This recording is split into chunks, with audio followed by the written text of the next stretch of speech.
आप में से काफ़ी सारे लोग ऐसे हैं जिनका जो है सहारा में पैसा फंसा हुआ है और वो जो है क्लेम करने के लिए आवेदन कर रहे हैं, लेकिन उनके पास जो बॉन्ड है, कई प्रकार का जो है बॉन्ड होता है, जैसे कि कन्वर्जन वाला बॉन्ड जो है अलग होता है, क्यूसॉप का जो है बॉन्ड आपके पास अलग होगा। इसके साथ ही साथ कई सारे लोग जो है आरडी के माध्यम से, यानी कि हर मंथली जो है पैसा जमा करवाए हुए हैं, तो उनके पास जो है एक पासबुक भी होता है। तो उसको आपको कैसे पढ़ना है कि आपका अकाउंट नंबर कहाँ है, बाकी आपका जो कौन सा अमाउंट वहाँ पे डालना है, साथ ही साथ उसको आप कैसे रीड करेंगे और किस तरह से स्कैन करके उसको अपलोड करना है।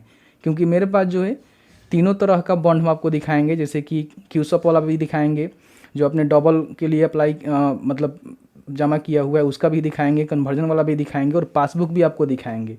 और उसमें आपको क्या क्या स्कैन करके अपलोड करना है और किस तरह से उसका जो जानकारी है आपको निकालनी है, डालना है, ये सभी जानकारी जो इस वीडियो में क्लियर करके बताएंगे। अगर आप इस वीडियो को देख लेंगे तो आपके पास जो भी बॉन्ड है या फिर पासबुक है उसको कैसे रीड करना है और किस तरह से उससे जानकारी निकाल कर भरनी है, सभी जानकारी इस वीडियो में क्लियर करके बताया जाएगा। वीडियो थोड़ा सा भी अच्छा लगे तो प्लीज़ वीडियो को लाइक करें, क्योंकि आपका एक लाइक मुझे बहुत ज़्यादा मोटिवेट करता है और ऐसे ऐसे वीडियो बनाने के लिए बहुत ज़्यादा एनर्जी देता है। तो चलिए आज का वीडियो शुरू करते हैं। कि अगर आप भी सहारा में पैसा इन्वेस्ट किए होंगे तो आपके पास जो है अलग अलग प्रकार का बॉन्ड होगा, पासबुक होगा, क्योंकि काफ़ी सारे लोग जो है मंथली के हिसाब से भी पेमेंट किए हुए हैं, जमा किए हुए हैं, तो उनके पास पासबुक होगा। आपके पास डबल आपने करवाया होगा तो इस तरह से बॉन्ड होगा, या फिर आप जो है क्यूसॉप में जमा किए होंगे और उसका कन्वर्जन किया गया होगा तो आपके पास जो है इस तरह से बॉन्ड होगा। तो आज की इस वीडियो में हम आपको पढ़ना बताएंगे कैसे आपको पढ़ना है, ठीक है।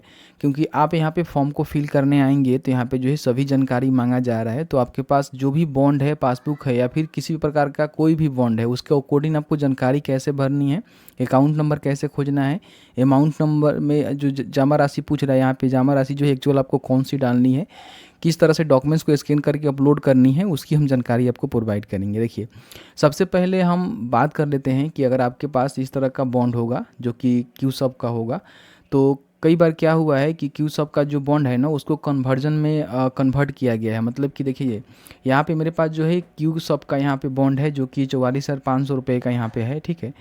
ये मैच्योरिटी इसका मतलब पूर गया था और गया, मतलब ये व्यक्ति गए थे सहारा ऑफिस में, बहुत पहले की बात है। तो वहाँ पे बोला गया है कि आपका जो है मैच्योरिटी तो डेट हो गया है लेकिन सहारा की तरफ से पैसे नहीं मिल रहे हैं, आपको जो है इसको कन्वर्जन करवा लेना चाहिए। तो इन्होंने क्या किया है, एजेंट के द्वारा या फिर यूँ कह ले कि ऑफिस के द्वारा फोर्सफुली, वैसे तो मतलब जो भी कस्टमर है, उपभोक्ता है, वो तो चाहता नहीं है कि हमारा कन्वर्जन हो के हमें पैसा मिल जाए, बट पैसा ना मिलने की स्थिति में इसको जो है फोर्सफुली यहाँ पे कन्वर्जन कर दिया गया। अलग अलग यहाँ पे जो सोसाइटी वाला है, सहारा का सोसाइटी यहाँ पे चलता है ना अलग अलग, उसमें जो है इसको कन्वर्ट कर दिया गया। तो यहाँ पे आप देखेंगे 44,500 रुपये जो इन्होंने जमा किया था, ठीक है, क्यूसॉप के माध्यम से, और इनका जो कन्वर्जन हो गया सहारन यूनिवर्सिटी में यहाँ पे कर दिया गया, ठीक है। अब इसमें जब इनका कन्वर्जन हुआ तो यहाँ पे 44,500 रुपये ही यहाँ पे दिखाया गया कि आपका जो कंट्रीब्यूशन है 44,500 रुपये ही है, ठीक है। लेकिन नीचे आएंगे तो जब इन्होंने कन्वर्जन करवाया उस समय इनका जो अमाउंट है इतना हो गया था, ठीक है। तो अब यहाँ पे इसके साथ एक आपको रसीद भी मिला होगा, देख सकते हैं कि इस तरह से रसीद भी मिलता है, तो रसीद भी आपके पास होगा। तो अगर आपके पास इस तरह से है कि सहारा क्यूसॉप का है और उसका जो है कन्वर्जन हुआ है, तो कन्वर्जन का भी आपके पास इस तरह से बड़ा वाला जो बॉन्ड होगा आपके पास होगा और इसके साथ एक रसीद होगा। तीनों को आपको स्कैन करना है, ठीक है, और इसको आपको अपलोड करनी है। अब यहाँ पे अपलोड करते समय जो है जानकारी आपसे पूछा जाता है कि सबसे पहले आपका सोसाइटी का नाम क्या है। तो आप यहाँ पे देखेंगे बॉन्ड पे, जैसे कि अगर आपका क्यूसॉप वाला कन्वर्जन हुआ है तो कौन से सोसाइटी में कन्वर्जन हुआ है यहाँ पे उसका नाम मिलेगा। तो ये जो है सहारियन है, तो यहाँ पे देखेंगे आपको जो है सहारियन मिल जाएगा, ठीक है, देखिए यहाँ पे मिल जा रहा है। तो इस तरह से सेलेक्ट करेंगे। उसके बाद यहाँ पे मेंबरशिप नंबर पूछ रहा है, रिसिप्ट नंबर पूछ रहा है और सर्टिफिकेट नंबर पूछ रहा है। तो आप यहाँ पे देखेंगे तो मेंबरशिप नंबर, यहाँ पे रसीद संख्या यानी कि रिसिप्ट संख्या आपको डालना है, और यहाँ पे जो है प्रमाण पत्र संख्या यानी कि सर्टिफिकेट नंबर आप जो है बॉन्ड का डालेंगे। पासबुक का अलग होता है, पासबुक का हम बात करेंगे, ठीक है। उसके बाद यहाँ पे सबसे बड़ी बात क्या होता है कि खाता संख्या जो है आप यहाँ पे देखेंगे तो कहीं भी आपको अकाउंट नंबर देखने को नहीं मिलेगा, ठीक है। तो यहाँ पे हम आपको बता दें कि अकाउंट नंबर के रिगार्डिंग हमने बहुत सारा मतलब जानकारी प्राप्त किया। तो एक जानकारी यहाँ पे निकल के आया कि आपका जो कंट्रोल नंबर है ना वही यहाँ पे अकाउंट नंबर है। अगर आपने क्यूसॉप से जो है आपका कन्वर्जन हुआ होगा किसी भी सोसाइटी में, तो नीचे आप आएंगे तो आपको जो है कंट्रोल नंबर दिया गया होगा, जो कि आप यहाँ पे देख सकते हैं कि ये नंबर होगा, ये नंबर आपका अकाउंट नंबर है। तो इसको जो है आप यहाँ पे अकाउंट नंबर में डालेंगे, ठीक है, ध्यान रखेंगे, यही आपका अकाउंट नंबर है। है, मैं यहाँ पे कंफर्म कर रहा हूँ क्योंकि कई सारे एजेंट से मैंने बात किया हुआ है। आप भी अपने एजेंट से बात कर सकते हैं, आपको वही चीज़ बताया जाएगा। ठीक है, अब यहाँ पे बात क्या आती है कि यहाँ पे जो भी जमा राशि पूछा जाता है, ठीक है, यहाँ पे देखेंगे जमा या फिर योगदान राशि पूछा जा रहा है, इसमें हम कौन सा राशि को डालें। तो यहाँ पे हम आपको बता देंगे, देखिए आपने जब भी पैसा जमा करवाया होगा क्यू सब के माध्यम से, तो आपका जो भी कंट्रीब्यूशन अमाउंट होगा, यहाँ पे 44,500 लिख रहा है, और नीचे आएंगे तो वही कंट्रीब्यूशन अमाउंट जो है आपको यहाँ पे लिख रहा है। जबकि जब ये कन्वर्जन हुआ है उस समय जो है इतना तक इसका जो मतलब इंटरेस्ट वगैरह वगैरह है होकर मतलब कि डबल हो गया था, लेकिन ये चीज़ यहाँ पे मेंशन ना करके यहाँ पे मेंशन किया गया है। अब ये कंफर्म नहीं हो पा रहा है कि आपको जो है जमा राशि में ये डालना है या फिर ये डालना है। ठीक है, तो मेरे हिसाब से यही डालना चाहिए क्योंकि आपका जो कन्वर्जन हुआ है तो उतना पैसा होकर ही हुआ है, तो आपको ये डालना चाहिए।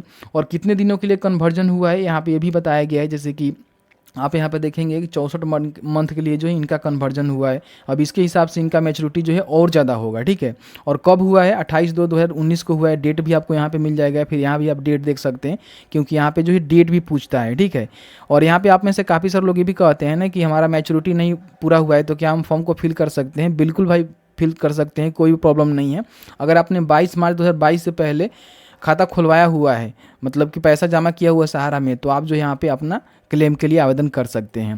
तो यहाँ पे मैंने आपको बता दिया कि अकाउंट नंबर कहाँ रहता है, किस तरह से आप इसको फाइंड करेंगे। और आपके पास अगर क्यू सब का है और उसका जो है कन्वर्जन यहाँ पे नहीं हुआ है तो आपके सामने जो है इसी तरह से होगा, तो इसका भी आप आवेदन नहीं कर सकते हैं क्योंकि क्यू सब वाला जो है यहाँ पे आवेदन नहीं हो रहा है। अगर आपने कन्वर्जन करवा लिया है तो उसका आप आवेदन यहाँ पे कर सकते हैं। अब इसमें आपको स्कैन क्या करना होगा, अगर आपका कन्वर्जन हुआ है तो क्यू सब का जो पहला वाला है उसको स्कैन करना है, इसको स्कैन करना है, और उसके बाद ये वाला आपको स्कैन करके आपको सिबिल वगैरह स्कैन करके आपको अपलोड करनी होगी।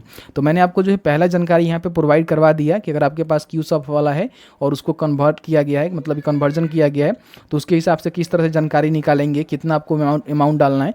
एक बार जो है यहाँ पे मुझे डाउट हो रहा है कि ये अमाउंट डालना है या फिर ये अमाउंट डालना है, दो अमाउंट यहाँ पे शो कराया जा रहा है। तो एक बार जो है आप थोड़ा सा वेट कर ले, इसका जब अधिसूचना आता है जिसमें क्लियर करके बता दिया जाएगा कि कौन सा अकाउंट नंबर डालना है, उसको ही आपको डालना है। तो ऑलमोस्ट मैंने आपको बता दिया, और इसको इस तरह से जिस तरह हमने एक पीडीएफ में स्कैन किया हुआ है तीनों डॉक्यूमेंट्स को, जैसे कि इसका जो क्यू सब का पहले वाला था कन्वर्जन किया गया है वो वाला, और इसके साथ एक रसीद मिलता है, उसको आप तीनों को यहाँ पे अपलोड करेंगे और इसको ऐड कर देंगे। ठीक है, तो इस तरह से आपके पास जितने भी अकाउंट है उस सभी को जो है स्कैन करके उसकी जानकारी भर भर के यहाँ पे ऐड करते जाएंगे। तो आपका जो है जिस तरह से हमने 2 लोगों का ऐड किया हुआ है इस तरह से और भी आप यहाँ पे दावा जोड़ सकते हैं। ठीक है, और एक व्यक्ति का अलग अलग खाता है तो यहीं पे जो है एक ही दावा में जो है सभी को ऐड करना होगा। ठीक है, मतलब कि यहाँ पे एक ही फॉर्म आप फिल करेंगे, क्लेम करेंगे, उसमें अलग अलग जो है दावेदारी आपका है, आप यहाँ पे ऐड कर सकेंगे। ठीक है, पहला आपका क्लियर हो गया। अब यहाँ पे दूसरा जो होगा, मान लीजिए आपने गोल्डन डबल के तहत जो है पैसे को जमा किया हुआ है, तो आपके सामने जो है कुछ इस तरह से देख सकते हैं कि बॉन्ड होगा। अब यहाँ पे देखेंगे तो ऑलमोस्ट आपको सारा जानकारी मिल जाएगा कि कौन से सोसाइटी के अंदर ये पैसा जमा हुआ है। जैसे कि हमारा इंडिया सोसाइटी के अंदर जमा हुआ है, यहाँ पे आप आएंगे तो आपको मिल जाएगा। ठीक है, हमारा India credit cooperative society limited, तो यहाँ पे कंफर्म हो गया। अब यहाँ पे इसमें भी आप देखेंगे तो receipt number, certificate number, membership number, ठीक है, ये जानकारी आपको यहाँ पे देखने को मिल जाएगा। जैसे कि मेंबरशिप नंबर, रिसिप्ट नंबर, और यहाँ पे प्रमाण पत्र नंबर ही आपका सर्टिफिकेट नंबर होता है, तो आप यहाँ पे डाल सकते हैं। ठीक है, अब यहाँ पे खाता नंबर पूछा जा रहा है, तो इसमें जो आप देखेंगे ना तो साफ साफ जो है आपको अकाउंट नंबर ही दर्शा दिया गया है। ठीक है, आप यहाँ पे देखेंगे तो आपका जो है अकाउंट नंबर यहाँ पे दे दिया गया है। और एक बात ध्यान रखिएगा, 1599 से, जैसे कि हमारा जो ब्रांच है ना उसका 1599 से यहाँ पे अकाउंट नंबर से स्टार्टिंग होता है। और जो कन्वर्जन वाला देखेंगे ना जिसमें कंट्रोल नंबर लिखा गया है, आप यहाँ पे आकर देखेंगे तो ये भी 1599 से स्टार्ट हो रहा है। तो कंफर्म यही है कि कन्वर्जन वाला अगर आपके पास है तो वो जो है कंट्रोल नंबर ही आपका अकाउंट नंबर है, ये कंफर्म हो गया। ठीक है, तो यहाँ पे इसका अकाउंट नंबर मिल जाता है। अब यहाँ पे आप देखेंगे तो पूछ रहा है कि इसका जो है खाता खोलने का तिथि क्या है, तो खाता खोलने का तिथि भी आपको यहाँ पे मिल जाएगा कि 18/11/2022 की इन्होंने, सॉरी यहाँ पे 18/7/2017 को इन्होंने जो है अकाउंट ओपन करवाया था, और 22 में जो है इनका मैच्योरिटी होने वाला था। ये चीज़ आपको यहाँ पे पता चल गया कि 18/7/2017 को जो है इनका अकाउंट ओपन हुआ है, तो वो डेट यहाँ पे आप डालेंगे। उसके बाद जमा योगदान की राशि पूछ रहा है, तो इसमें आप देखेंगे तो 25,000 रुपये जो है इन्होंने जमा किया हुआ है, जो कि डबल करने के लिए किया हुआ है। यहाँ पे इनको जो है 50 रुपये मैच्योरिटी 2022 में मिलना चाहिए था, जो कि मिला नहीं। ठीक है, तो इस तरह से इसको आप पढ़ेंगे समझेंगे। इसके साथ एक रसीद भी मिलता है, जैसे कि जो भी आपने पैसे जमा करवाया होगा 25,000 रुपये जमा खाता खोलते समय, उस समय जो है आपको ये रिसीविंग आपको मिला होगा, यानी कि एक रिसिप्ट मिला होगा। तो दोनों को आपको स्कैन करके आपको जो है यहाँ पे इसकी जानकारी आपको डालनी होगी। अगर आपका इस तरह का बॉन्ड है, ठीक है, तो इसको यहाँ पे डालकर जो है आप यहाँ पे दावा जोड़ सकते हैं। और इसको इस तरह से स्कैन करके, जैसे कि मैंने आपको बताया, दोनों को एक पीडीएफ में स्कैन करके आप यहाँ पे अपलोड कर सकते हैं। तो मैंने यहाँ तक आपको क्लियर कर दिया। 2 बॉन्ड मैंने आपको दिखाया जो कि ऑलमोस्ट इसी तरह से आपका बॉन्ड होगा। एक कन्वर्जन वाला होगा और एक जो है डबल वाला होगा, जिसमें आपका जो भी कोऑपरेटिव सोसाइटी है उसका नाम लिखा गया होगा। और अगर आपका मान लीजिए ई वाला केवल क्यूसअप है, आपने कन्वर्जन नहीं करवाया हुआ है, तो अभी जो है इसका फॉर्म फिल नहीं हो रहा है, आपको वेट करना है, ठीक है। इस तरह से क्यूसअप वाला है, तो इस बात को ध्यान रखिएगा, ठीक है। अब यहाँ पे आपके पास जो है पासबुक भी होगा, क्योंकि काफ़ी सारे लोग ऐसे हैं जो कि एक टाइम ही फिक्स करवाए हैं और काफ़ी सारे लोग ऐसे हैं जो कि मंथली के हिसाब से आरडी के रूप में जो है पैसे जमा करवा रहे थे, तो उनको जो है पासबुक मिला होगा। तो पासबुक जो है देखने में कुछ इस तरह से मिलेगा, जिसमें आपका नाम, आपका डेट ऑफ बर्थ, कितने साल के आप हैं, उसके साथ साथ आपका एड्रेस क्या है, ठीक है, सभी चीज़ आपको यहाँ पर देखने को मिलेगा, ठीक है। नीचे आएंगे तो इसमें भी आपको पासबुक में आपका अकाउंट नंबर, अकाउंट ओपनिंग का डेट यहाँ पे मिल जाएगा, यहाँ पे मेंबरशिप नंबर आपको मिल जाएगा, डेट ऑफ मैच्योरिटी मिल जाएगा, कितनी अवधि के आपने जमा करवाया हुआ है उसकी भी जानकारी यहाँ पे मिल जाएगी, ठीक है। और उसके नीचे आएंगे तो आपने जो भी पैसा जमा करवाया होगा मंथली के हिसाब से, वो एजेंट के द्वारा जो है पासबुक के अंदर फिल आउट किया गया होगा, जैसे कि आप यहाँ पे देख सकते हैं। तो इस सभी को आप जोड़ लेंगे, ठीक है, जैसे कि यहाँ पे जोड़ के बताया गया है कि इनका जो है कितना पैसा यहाँ पे जमा हुआ है। तो इस तरह से जितना भी आपने पैसा जमा किया हुआ है उस सभी को जो है जमा राशि में आपको भरना होगा, ठीक है। और इसके साथ ही साथ आप जब भी पैसा जमा किए होंगे तब भी आपको जो है रिसिप्ट दिया होगा एजेंट, जैसे कि 500-1000 रुपये जो भी आपका होगा उसके हिसाब से आपका यहाँ पे रिसिप्ट मिला होगा। अगर वो रिसिप्ट है तो उसको भी आप एक ही पीडीएफ में स्कैन कर लेंगे, नहीं है तो कोई ज़्यादा मैटर नहीं करता है। कई सारे लोग के पास होगा भी नहीं, अगर आपके पास है तो आप स्कैन कर लीजिएगा एक ही पीडीएफ में, नहीं है तो छोड़ दीजिएगा। आपका जो अकाउंट नंबर है ना, इससे ही पता चल जाएगा कि आपके अकाउंट नंबर में कितने पैसे जमा किए गए हैं। तो पासबुक को क्या करेंगे, सबसे पहला वाला पेज को प्रिंट करेंगे, स्कैन करेंगे, दूसरा वाला पेज को स्कैन करेंगे, और उसके बाद जो भी एजेंट के द्वारा पैसा यहाँ पे चढ़ाया गया है उसको भी आप स्कैन कर लेंगे। उसके बाद आपके पास रसीद होगा तो उसको भी आप स्कैन कर लेंगे, ठीक है। अब यहाँ पे इसका अकॉर्डिंग आपको जानकारी भरनी है, जैसे कि यहाँ पे membership number, account number, receipt number. तो आप यहाँ पे आएंगे तो सबसे पहले तो आपको यहाँ पे हम आपको दिखा देना चाहेंगे, देखिए आपका जो है मेंबरशिप नंबर यहाँ पे है, अकाउंट नंबर यहाँ पे है, और इसका जो रिसिप्ट नंबर है आपको देखने को मिलेगा। हम आपको दिखाते हैं, थोड़ा सा मुझे भी समय दीजिए खोजने के लिए। तो यहाँ पे आप आएंगे तो इसका एप्लीकेशन नंबर यहाँ पे आपको देखने को मिल रहा है, तो आप जो है ये रिसिप्ट नंबर में यहाँ पे डाल सकते हैं। नहीं तो आप नीचे आएंगे तो यहाँ पे आपको जो रिसीविंग मिला हुआ है, ठीक है, जैसे देख सकते हैं कि ये आपका रिसिप्ट नंबर हो जा रहा है, जैसे कि यहाँ पे आप देखेंगे तो इस तरह से जो है आप जब भी पेमेंट जमा करवाए होंगे तो आपको जो है रिसिप्ट नंबर यहाँ पे मिला होगा, इसको भी आप डाल सकते हैं। या फिर पासबुक पे आप देखेंगे तो यहाँ पे एप्लीकेशन नंबर दिया गया है, तो एप्लीकेशन नंबर को ना डालकर आप जो है रिसिप्ट नंबर ही डालेंगे, क्योंकि आपने जो भी पेमेंट मतलब करवाया होगा, जमा करवाया होगा, तो आपको जो है रिसीविंग मिला होगा। फर्स्ट वाला का भी आप डाल सकते हैं, यहाँ पे रिसिप्ट नंबर आपको देखने को मिलेगा, इसको आप डाल सकते हैं, ठीक है। उसके बाद यहाँ पे आपको जो है पूछ रहा है कि आप जो है पासबुक नंबर यहाँ पे डालिए, तो पासबुक नंबर भी आपको यहाँ पे देखने को मिल जाएगा। आप यहाँ पे ऊपर आएंगे तो देखिए यहाँ पे पासबुक नंबर दिया गया है, इस पासबुक नंबर को आप जो है यहाँ पे मेंशन कर सकते हैं। उसके बाद यहाँ पे जमा राशि पूछ रहा है, तो जमा राशि आपने जो भी जमा किया हुआ है, ठीक है, यहाँ पे एजेंट के द्वारा चढ़ाया गया है, उसको आप देख लेंगे कितना चढ़ाया गया है। जितना भी आपका अमाउंट जमा हुआ होगा वो अमाउंट जो है आप यहाँ पे भरेंगे। और जिस तरह से मैंने इसको स्कैन किया हुआ है, इस तरह से स्कैन करके आप यहाँ पे इसको अपलोड करके दावा को ऐड कर सकते हैं। तो इस तरह से आपके पास जिस भी प्रकार का बॉन्ड है, पासबुक है, उसको आप रीड आउट कर सकते हैं, पता लगा सकते हैं कि उसका जमा अमाउंट कितना है, अकाउंट नंबर कहाँ है, मेंबरशिप कहाँ है, नंबर कहाँ है, रिसिप्ट नंबर कहाँ है, और ठीक है, और कौन सा सोसाइटी में जमा है। पासबुक भी देखेंगे ना तो सोसाइटी का नाम आपको देखने को मिलता है। देखिए सहारा क्रेडिट कोऑपरेटिव सोसाइटी लिमिटेड में जमा है, जो कि आपको यहाँ पे देखने को मिल जाएगा। देखिए ये वाला, इसको आप सेलेक्ट करके जो है पासबुक की डिटेल्स आप यहाँ पे डाल सकते हैं।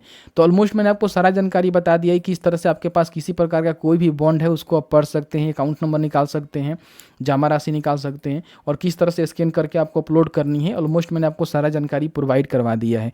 तो जैसे कि आपने देखा कि मैंने ऑलमोस्ट आपको सारा जानकारी बता दिया है कि किस तरह से आपको जो है डॉक्यूमेंट्स को रीड करना है, किस तरह से जानकारी निकाल कर आपको भरनी है।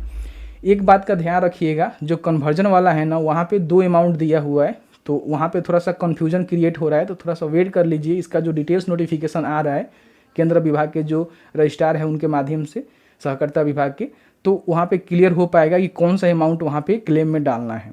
तो मैंने आपको सारा चीज़ों को क्लियर करके बता दिया। फिर भी आपके मन में किसी प्रकार का कोई भी सवाल होगा इस वीडियो से रिलेटेड तो आप हमें कमेंट सेक्शन में कमेंट करके पूछ सकते हैं। और फॉर्म कैसे फिल करना है उस पर मेरा प्रॉपर वीडियो है, कंप्लीट हमने प्रोसेस बताया हुआ है किस तरह से फॉर्म को फिल कर सकते हैं। तो वीडियो नहीं देखे हुए हैं तो आपको जो है आई बटन में या फिर डिस्क्रिप्शन बॉक्स चेक कर सकते हैं, वहाँ भी हमने लिंक प्रोवाइड करवा दिया है जहाँ से आप देख सकते हैं, समझ सकते हैं कि कैसे फॉर्म को अप्लाई करना है।